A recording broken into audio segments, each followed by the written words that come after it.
First of all, let me emphasize that Korea is actively pursuing Pacific Alliance succession as an associate member.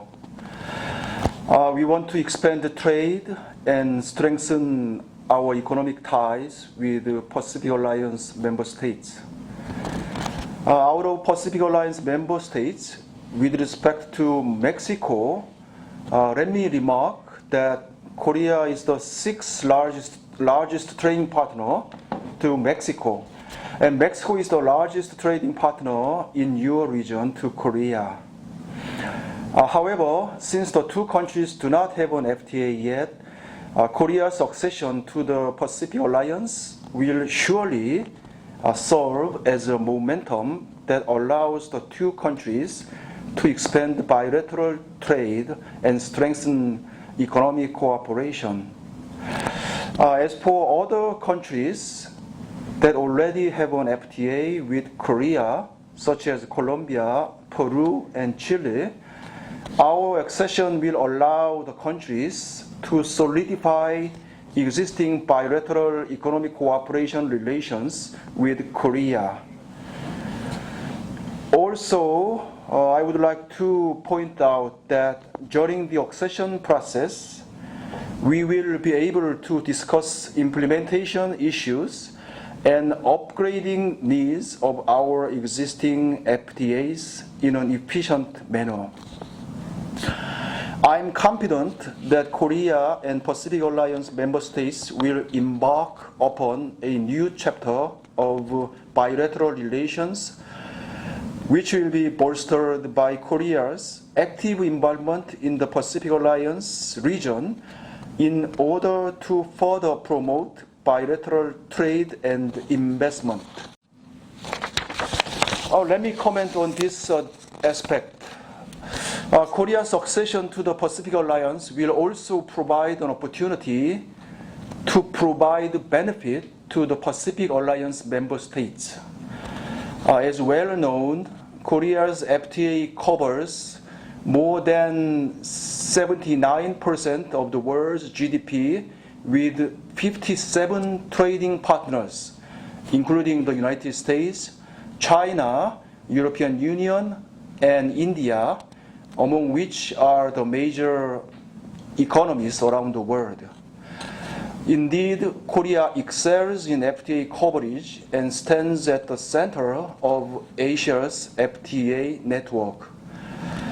Should Korea become an associate member state to the Pacific Alliance, our country will serve as a strong Pacific Alliance supporter in the Asia-Pacific region, both in political and economic aspects.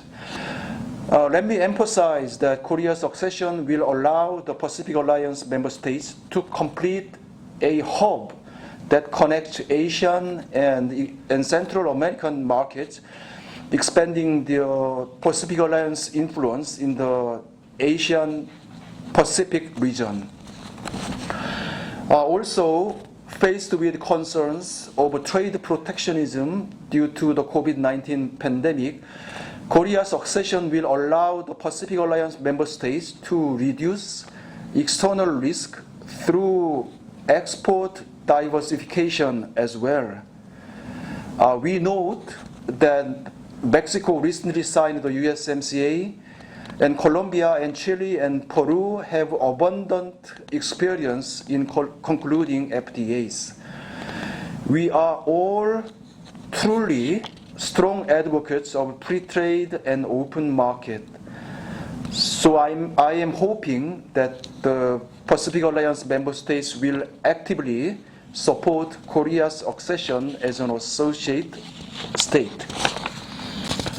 Let me remark on the challenges ahead. Since agreeing to launch negotiations in July 2018, it has already been over 3 years.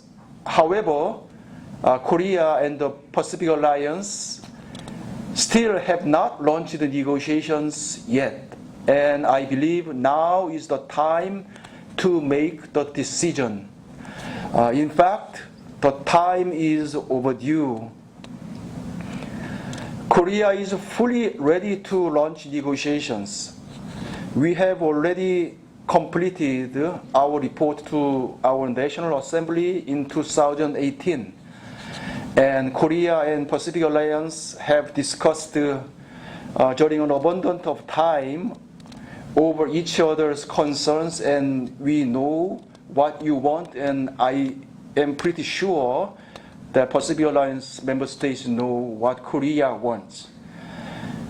And in particular, Korea and the Pacific Alliance agreed on the terms of reference in 2020.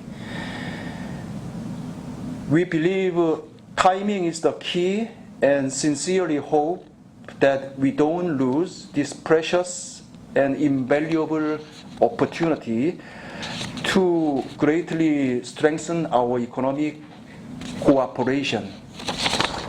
I am aware that political decisions will be made in the Pacific Alliance Summit this year, and we hope, in order to suggest the productive agenda to the summit, we should spare no efforts to move our discussions forward.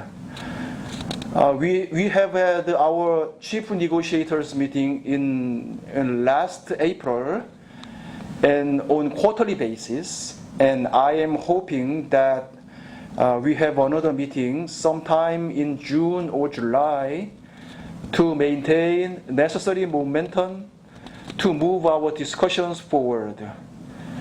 That could be, for example, reaching an agreement on accession terms and conditions early, if possible.